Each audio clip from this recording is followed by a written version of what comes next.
Welcome and thank you for joining the Society for Clinical Research Sites for SCRS Talks. I'm Jimmy Bechtel, the Vice President of Site Engagement with the Society.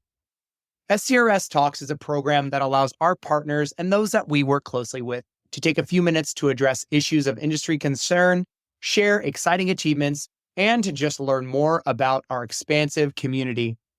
Today, we have Jennifer Scheller, the Vice President of Clinical Trial Sites, Quality, and Data Management with Merck, here to share some insights about how Merck has recently addressed some of the industry challenges that they've heard from sites. This conversation is very timely because Merck is the 2023 recipient of the SCRS Eagle Award, highlighting the fact that they are a sponsor of choice that sites have picked, the sites have spoken, and voted, and Merck was the recipient of this year's award. So, Jennifer, it's great to have you with us here to share again those industry challenges and how Merck has addressed those. So we'll start things off, if you wouldn't mind, a little bit of an introduction.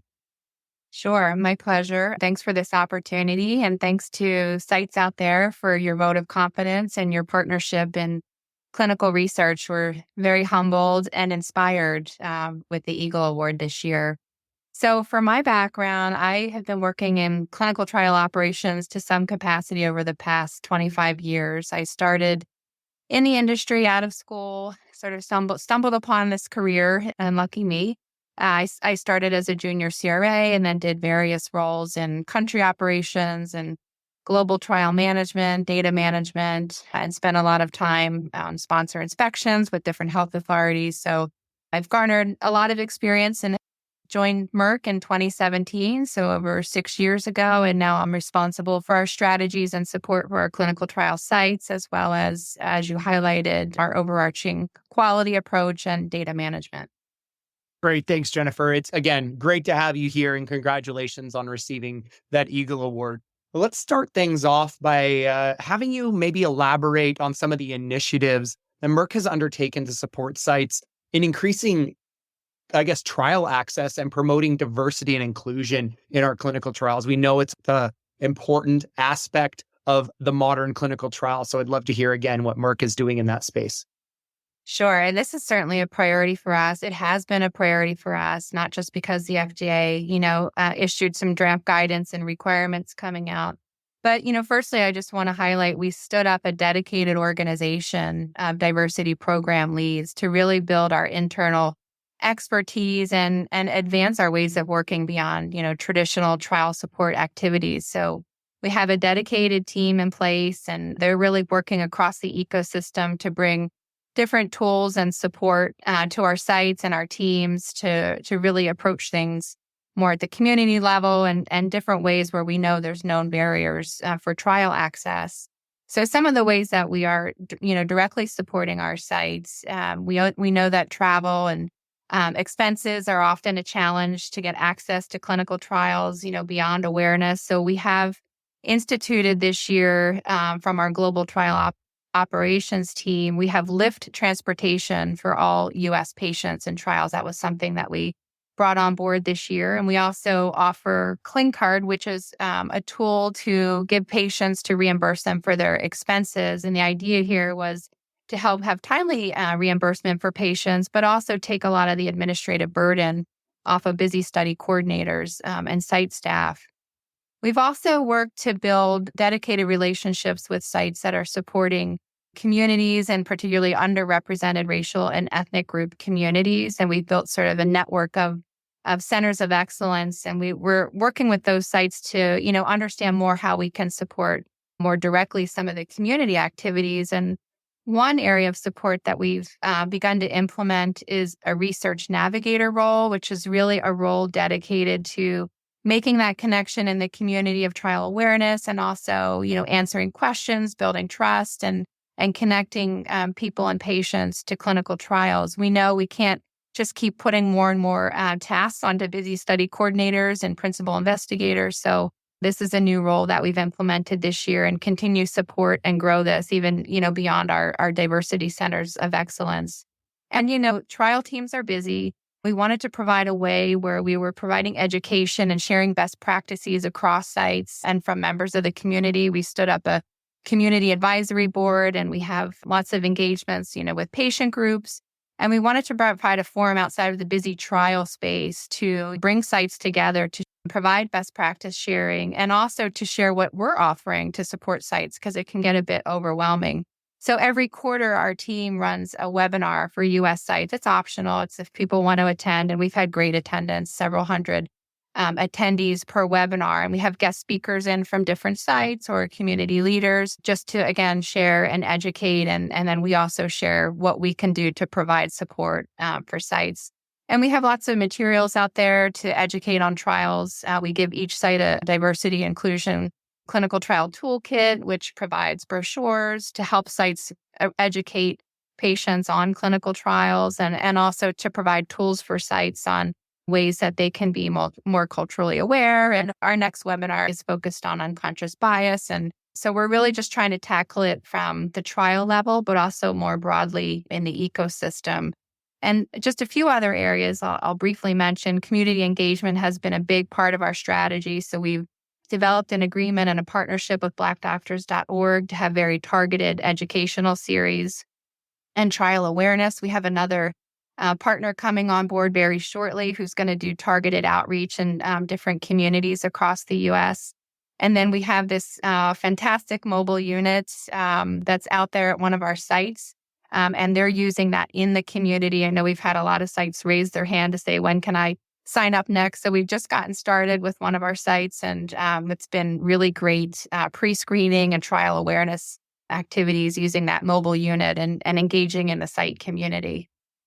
Wow, Jennifer. I mean, it's incredible to hear so many different aspects, right? It's tough to pinpoint one as being maybe better than the other, but the multi-pronged approach that Merck is taking is really, really great to hear. And what I think is really important, because we hear it from sites all the time, is that it's not necessarily just that trial by trial opportunity to increase and awareness for clinical trials and awareness for our diverse patient populations. It's an ecosystem challenge. So that's awesome to hear the, again, multi-pronged approach that you're taking there with not only trials, but also, again, the ecosystem.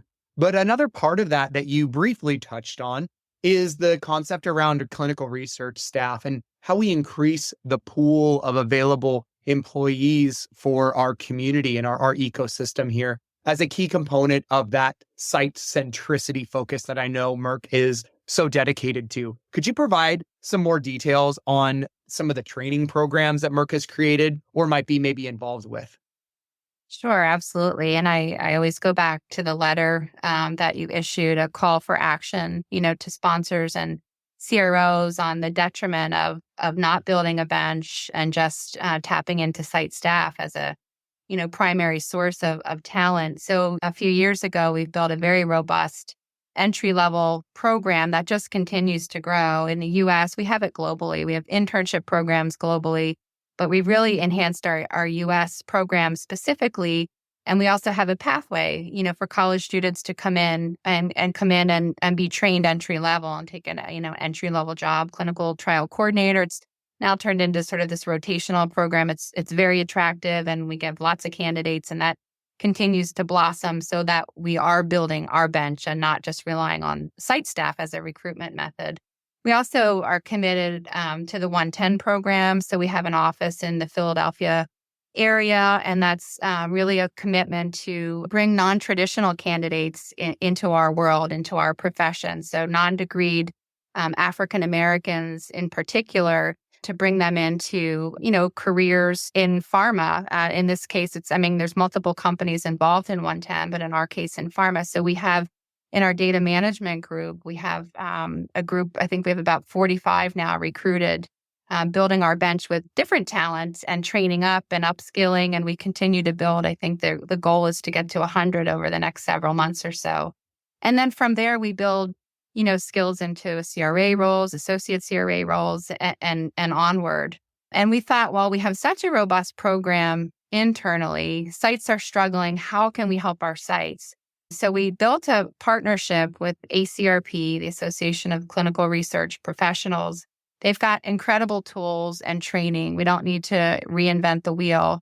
So how can we leverage the ACRP tools to help build site staff? Not specific for our trials, but again, just contributing to that ecosystem. So we had a program that was launched targeting community college students and high school students in U.S. communities. And the idea was to raise awareness of clinical research, as a profession, jobs in clinical research, but also identifying these schools that are around our clinical trial sites so that they could be a feeder once they complete an ACRP program. They have a nice entry-level program. These students could then be future research assistants at sites nearby. So we've had, I think, about 45 students graduate from this program. I know several have gotten jobs at nearby sites. And again, it's not for our trials in particular, but it's just a way where we're trying to grow the ecosystem. In addition, we use the CRC competency program that ACRP has, and we are offering that to our sites that are serving underrepresented racial and ethnic group communities. So we offer this training for their staff to build their staff, whether it's new staff or staff to be developed. And this has really exploded. We have, over 100, I think, that have completed the program thus far. And we're now going into Latin America, and we're, looking at getting translations and seeing how we can continue to build and help train site staff. So we're kind of hitting it in multiple ways. We also are a sponsor of the National Medical Fellowships Diversity and Inclusion Research Program, and that program is aimed to build clinicians as new investigators. So hitting it at all different facets. And again, it's really looking at it from an ecosystem standpoint. And if all of us could sort of contribute in these ways, we think we can make a significant difference. It's amazing when you introduce students to the field of clinical research, students who like science and medicine, maybe not on the path to be a doctor or a nurse, but want to do something different. And there's just so many opportunities that are very attractive to students. So it's been a great experience to see the reactions and also to see some of these students get jobs too.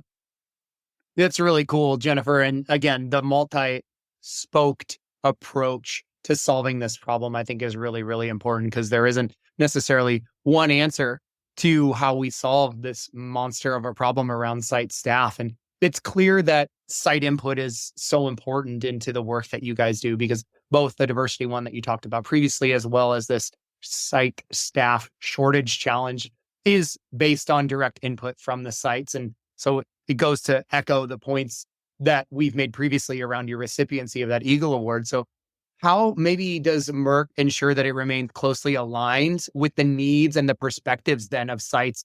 And what steps do you take to prioritize that focus and improvements that have resulted from those collaborations then?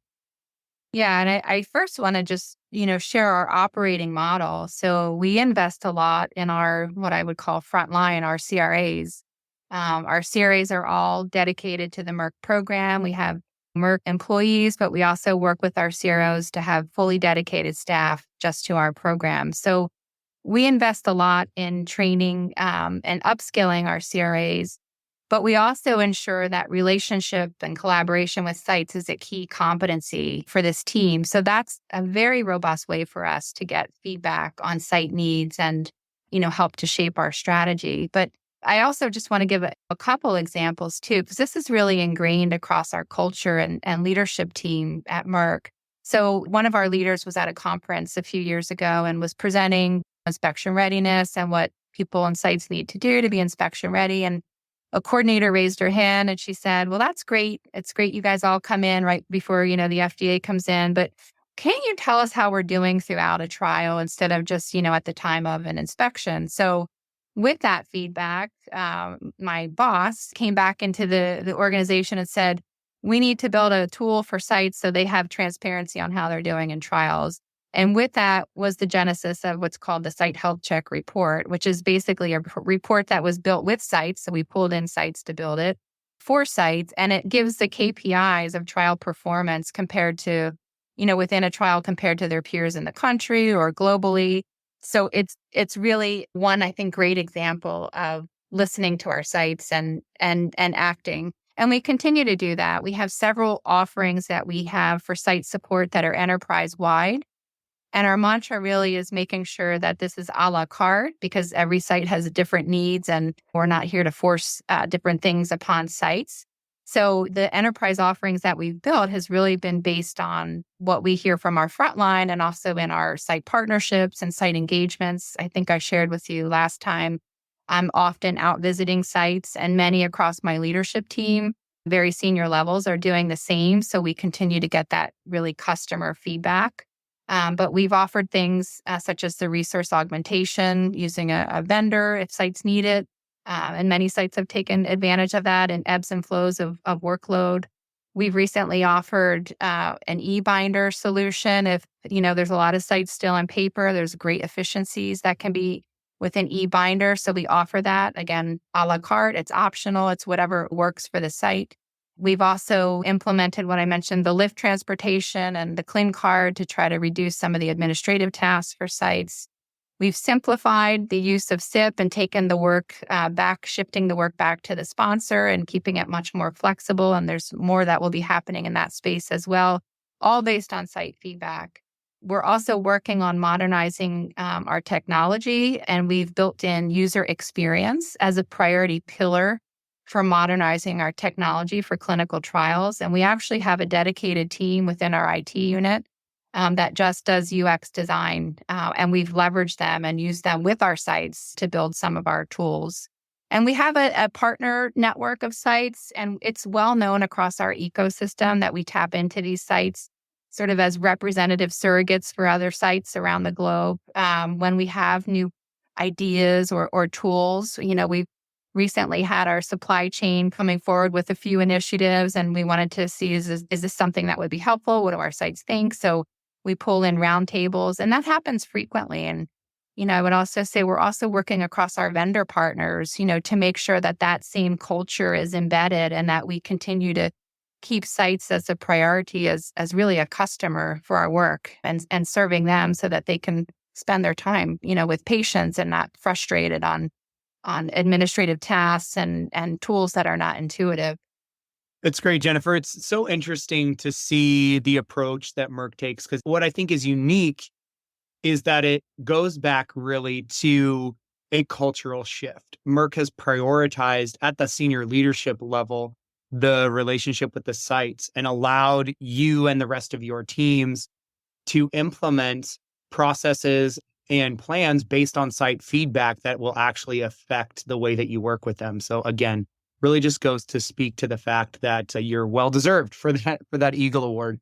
I do want to shift gears a little bit and talk more specifically about technology, and modernizing that technology for development is really a focus for everyone in the industry. So share with us how that modernization of technology benefits sites and trials overall, and what we can do in the direction that we're heading there. And how does Merck specifically then plan to continue to grow its enterprise of site offerings in the form of technology? Yeah. And so I would say with the technology modernization, it sounds like a very blanket statement. We're really trying to shift. We're shifting towards a more platform approach so that we have as many tools and systems on one platform. It's not 100%, maybe 80-20, so that we're more efficient in data collection and data review. So the idea would be to, avoid redundancy in data collection. So if it's collected in one aspect, we don't need to redo it in an EDC or something of that nature. So in those areas, we'll see efficiencies in queries and the volume of data collection.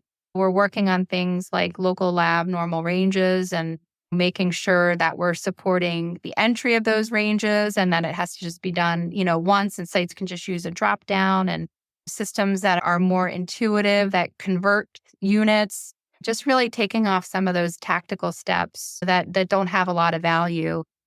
What I mentioned before with the user experience design, I think if you look at our smartphones, they're extremely intuitive for many different generations and populations. And we need to take the same types of approach in building tools as Apple or other companies. And that's what we're doing with our UX design team. So while we're partnering with a new partner in modernizing our technology, there is an EDC system, for example, that's out there and has a lot of site users, but we want to make sure it's a great, superior user experience for our sites.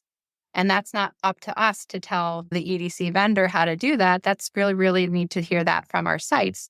So we pulled together coordinators across the globe who wanted to participate to test the system and tell us what's intuitive. If you fill out this, is it intuitive where to go next? Or what do you want to see? What would help you in your workload management within that platform? So the idea is really to optimize the user experience, minimize the frustrations, other things you hear of all the different logins that site staff have to manage. Each trial has several different logins and vendor solutions. So we're working on things like single sign-on, which I can't wait for, and really just trying to ease that burden and make the experience more platform and streamlined versus feeling chopped in sort of all different directions. So we'll continue to get feedback, as I mentioned, through our front line, through our country operations. We have our annual site surveys that we take very seriously and follow through and read every single comment and look at the trends and support systems that sites are seeking. One example is while we have resource augmentation, that's for more the coordinator level role. There's a lot of pharmacy staff issues across the globe. So now we're exploring how can we use resource augmentation for maybe some of the pharmacy activities. And we're also looking at things like piloting API connections for e-binders so that there's direct document flow. And these are all things that sites have asked for. And it's actually built into our formal goals and objectives for the year. And then we'll continue to be out there, continue to be talking to sites and understanding their needs and making sure we're not making decisions from an ivory tower.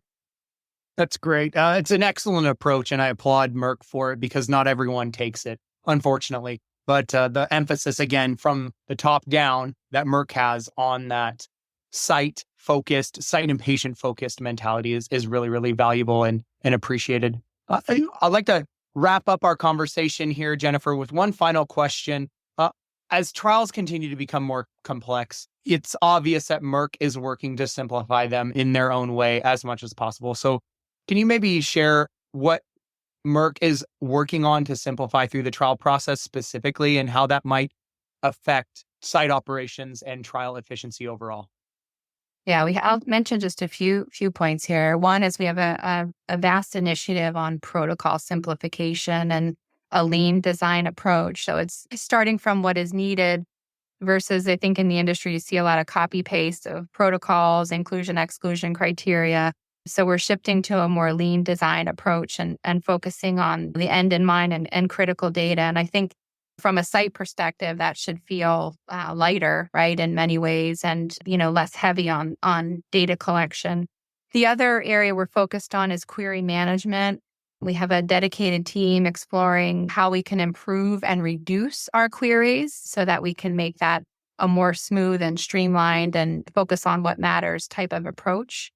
The e-binder I had already mentioned, that will really simplify document management. And in many ways, it will also facilitate remote monitoring, which I know many sites are eager to do. It's always a balance of the traditional on-site activities and remote, but this is a great tool. And even in the US, I see a lot of sites still in paper. So there's still a great need out there.